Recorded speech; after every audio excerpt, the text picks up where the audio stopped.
todas. Então, a minha abordagem vai ser apresentar para vocês alguns métodos de avaliação com abordagem no perfil celular da resposta imune.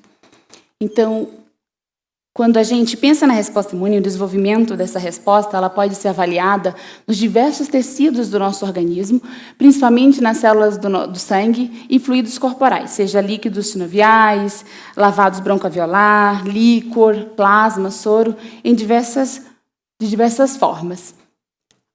O sangue ele tem sido realmente o foco da investigação da resposta imunológica, porque é no sangue que nós podemos mapear também os diversos tipos celulares, principalmente as células que o Dr. Esper falou anteriormente, já ativadas, envolvidas, que são direcionadas para o sítio de inflamação, mapear células dendríticas que vão migrar para os tecidos linfóides e participar no processo de ativação dos linfócitos e que vão cair também de novo na corrente sanguínea, direcionadas para resolver o processo inflamatório. Então, o sangue realmente tem sido bem analisado, explorado, para se entender um pouco do processo imunológico. Nisso, nós temos um arsenal de ferramentas que vão tanto caracterizar o perfil proteômico dessa resposta, quanto o perfil genômico e o perfil celular também. Eu vou abordar um pouco do perfil celular para vocês, que tem como finalidade essas ferramentas de caracterizar um pouco o fenótipo das células imunes e também a expressão de marcadores intracelulares e extracelulares também da célula. E essas metodologias, as mais utilizadas atualmente, é a citometria de fluxo, ELISpot e microscopia de fluorescência. A citometria de fluxo ela tem sido uma ferramenta muito explorada e chave com essa finalidade de explorar a resposta imune, porque ela permite caracterizar, através da detecção de fluorescência de propriedades ópticas de partículas individuais em suspensão. Isso vai desde células do sistema do sangue periférico, espermatozoides, neurônios, BIDs, também bactérias, então diversas partículas de forma individual. Para isso, ela conta com a interação de presença de anticorpos monoclonais a proteínas expressas e esses anticorpos conjugados com moléculas fluorescentes. E essa combinação tem permitido caracterizar mais de 300 proteínas que podem estar expressas tanto na superfície da célula, quanto intracelularmente e intranuclearmente também. Já existe no mercado equipamentos, citômetros, com a capacidade de detecção de 30 a 50 parâmetros de uma única célula. Isso a gente consegue entender todos os mecanismos que estão acontecendo naquela célula ali que está exercendo a função na resposta imunológica. Esse citômetro ele possui especificamente uma fonte de energia, um laser, um conjunto de filtros e lentes ópticas e um conjunto de detectores com a finalidade de que cada fluorescência que está marcada na célula ela seja detectada de forma individualizada. E, com isso, eu consigo coletar essas informações, todas essas informações de uma única célula. Como isso funciona? As células elas são alinhadas através de um fluxo contínuo, de uma forma que cada célula atravessa um feixe de luz. E, nesse momento, há uma dispersão de luz frontal, onde eu consigo mensurar o tamanho dessa célula, e uma dispersão de luz frontal, da própria luz visível, luz lateral, onde eu coleto informação sobre a granularidade do citoplasma dessa célula, e também a dispersão das fluorescências que emitiram, e eu consigo detectar cada uma dessas características.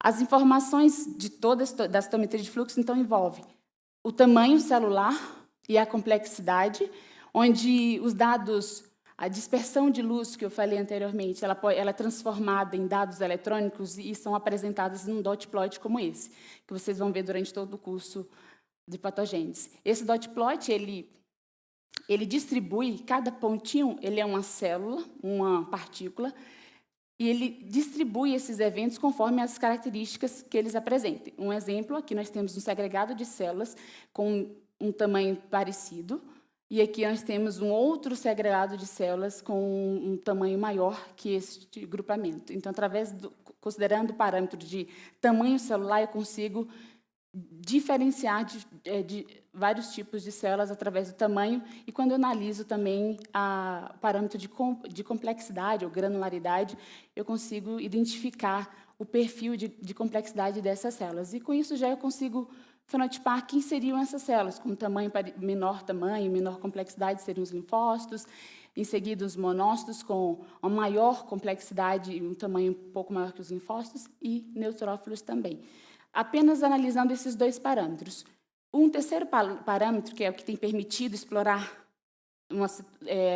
a utilização de uma citometria multiparamétrica, é a fluorescência.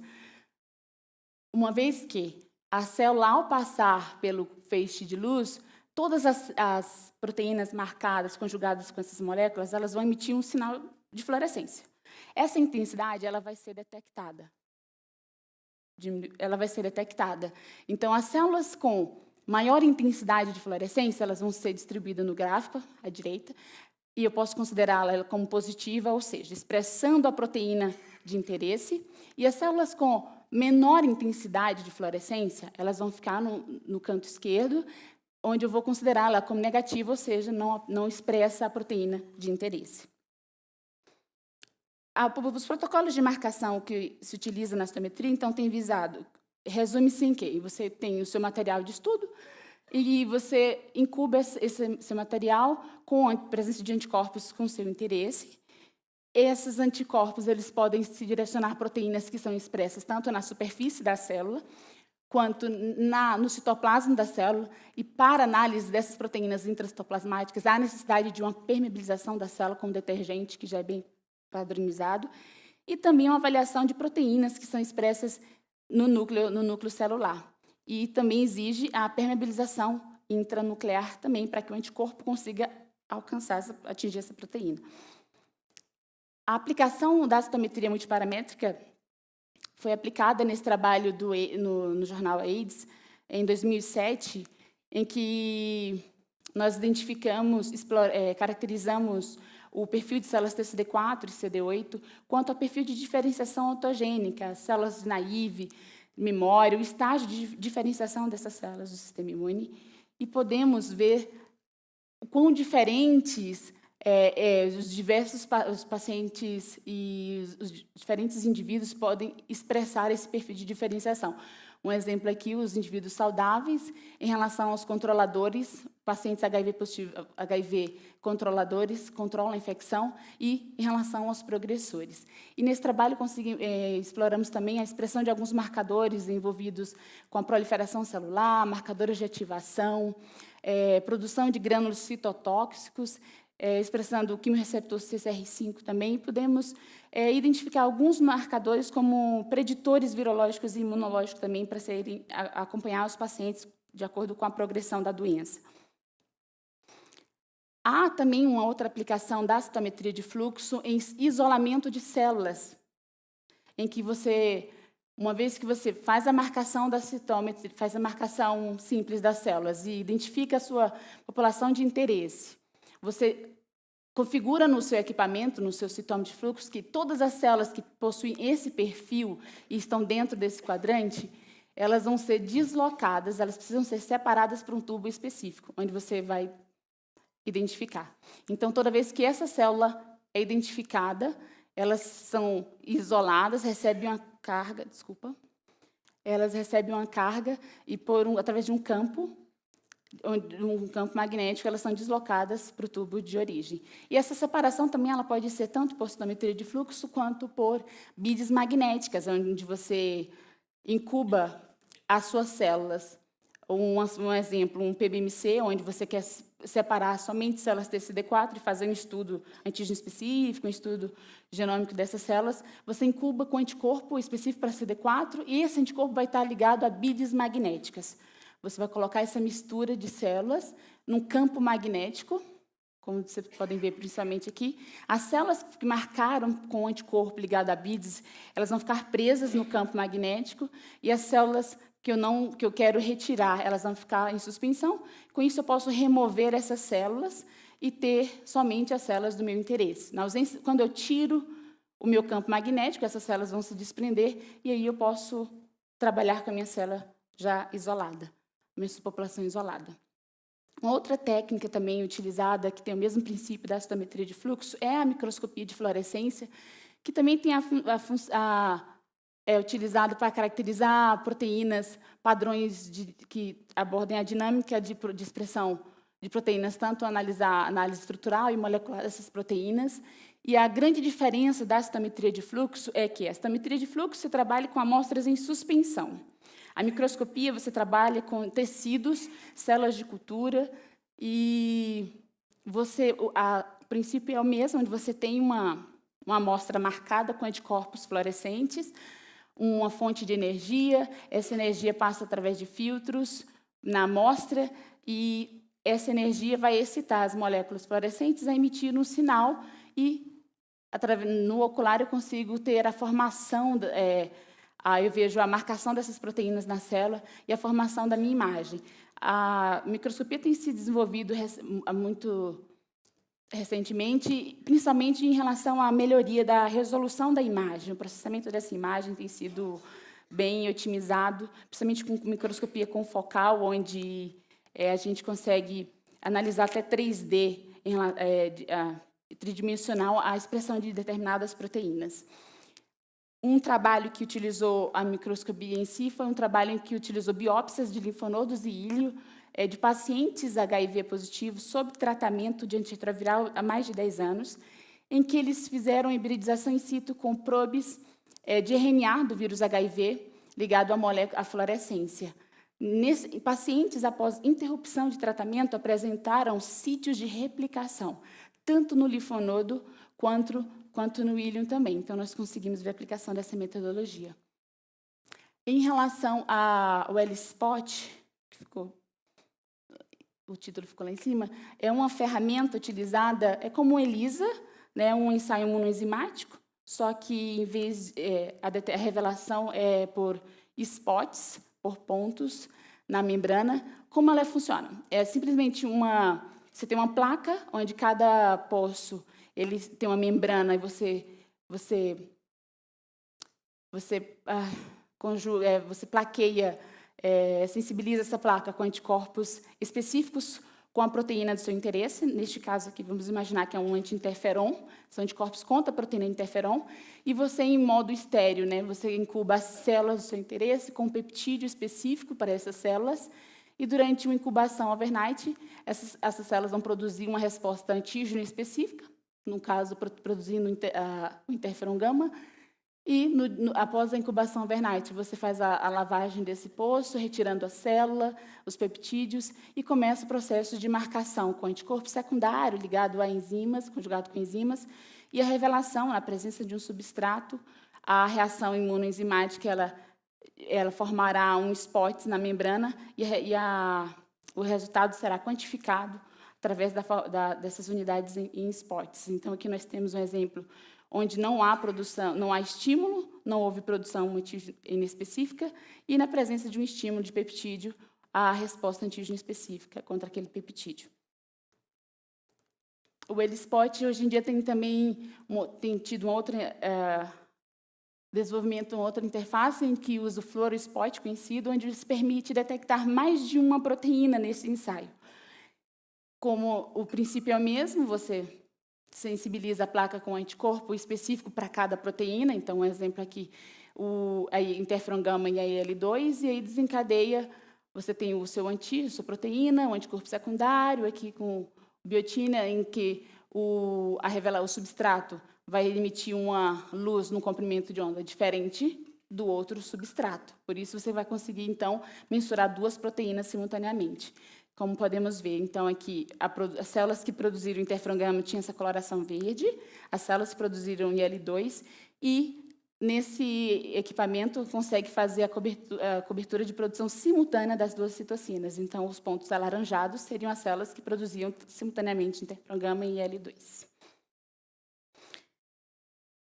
Esse trabalho do nosso grupo também, que publicou no PNAS em 2015, ele aplicou a ELISpot na tentativa de identificar uma resposta antígena específica a peptídeos do HIV em indivíduos que foram expostos ao HIV porém não eram infectados pelo HIV.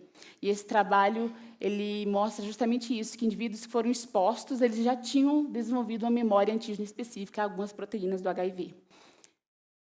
Em relação a algumas ferramentas que estão envolvidas na detecção de proteínas, nós temos o ELISA, né, que pode ser usado tanto para mensuração de anticorpos como mensuração de antígenos.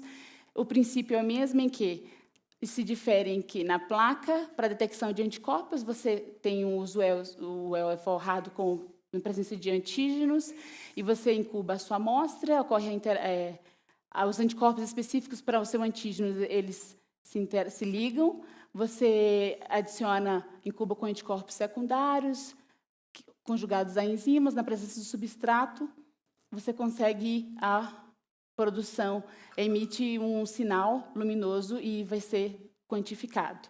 Em relação à mensuração de antígenos, é a mesma coisa, só que o que está forrado na placa é anticorpos específicos ao antígeno do seu interesse. E todo o processo, na amostra, a interação do antígeno do seu interesse, ele se liga ao anticorpo, acontece a revelação através do ELISA sanduíche, em que ocorre a emissão do sinal. Esse sinal óptico e luminoso que é produzido, ele é comparado, ele é relacionado com a curva padrão que você precisa realizar em todo o kit de ELISA, que mostra o sinal luminoso produzido por cada concentração determinada, pré-determinada. E com isso você faz um gráfico e pode fazer uma análise de regressão em que a densidade óptica detectada correlaciona-se à quantidade quantifica a sua proteína de interesse, em picogramas por ml ou em outras unidades também. O ELISA tem sido muito explorado, principalmente para a detecção de proteínas como CD14 solúvel, LPS, em pacientes para avaliar um pouco da ativação sistêmica, do perfil inflamatório sistêmico dos pacientes HIV, depois da descoberta da translocação microbiana, o desenvolvimento de um perfil inflamatório sistêmico desses pacientes. Então, o ELISA foi usado nesse trabalho aqui como uma forma de analisar o perfil a quantidade de proteína CD14 solúvel e de LPS encontrada nos diferentes pacientes não tratados e tratados com diferentes cargas virais, onde eles encontraram a diferença na quantidade dessas proteínas no plasma desses pacientes HIV positivos. Outro ensaio, outra ferramenta que tem sido muito explorada é o Multiplex Beads Array, ou seja, quando eu falei com vocês que a citometria ela tem a finalidade, o citômetro, de detectar partículas individuais. Essas partículas podem ser células, podem ser beads também. Então, essa ferramenta ela é muito utilizada para a detecção de proteínas, citocinas, quimiocinas, fatores de crescimento, presentes ou no soro, no plasma, líquido, em vários fluidos corporais. Então, como ela funciona? Você tem no mercado nós temos uma diversidade, mas os mais utilizados são o CBA e o Luminex. A diferença entre eles é que é a capacidade de detecção, principalmente, onde o CBA ele consegue detectar até 30 proteínas simultaneamente, em uma única amostra, em torno de 25 a 50 microlitros, e o Luminex consegue até 500 proteínas simultaneamente. Então, o princípio é que cada kit desses tem o seguinte, tem um grupo de beads específica forradas com anticorpos, específicas para cada proteína de seu interesse, como exemplo. Então, aqui eu tenho vou ter um conjunto de beads A, que vão ser forrada com anticorpos específico para IL-10. O B vai ser específica para IL-2.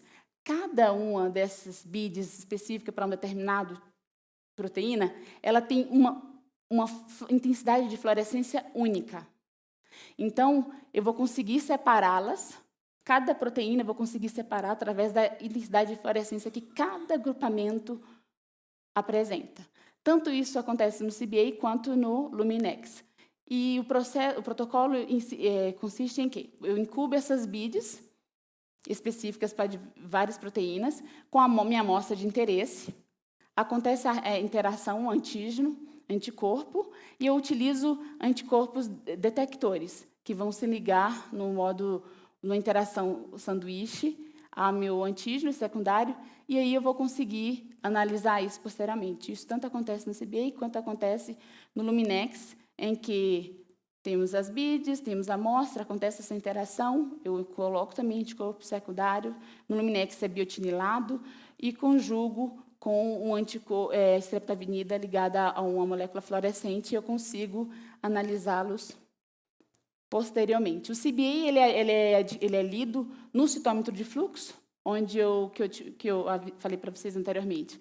Eu consigo separar cada agrupamento de BIDs específica a uma determinada proteína separadamente, e dentro desse universo, ou seja, dessas BIDs específicas, proteína IL-10, eu consigo analisar a intensidade de fluorescência que eu encontrei e correlacionar com a concentração. O Luminex também, ele tem um aparelho específico para o Luminex, mas é o mesmo princípio que eles utilizam.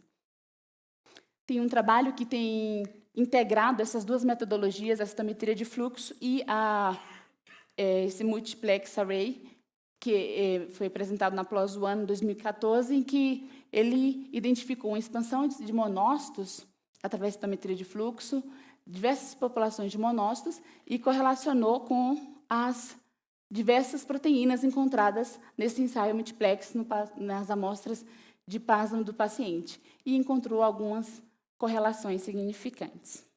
Então, essas são algumas abordagens que eu gostaria de mostrar a vocês, das ferramentas que têm o objetivo de caracterizar, imunofenotipar as células do sistema imune e também quantificar algumas proteínas. Muito obrigada.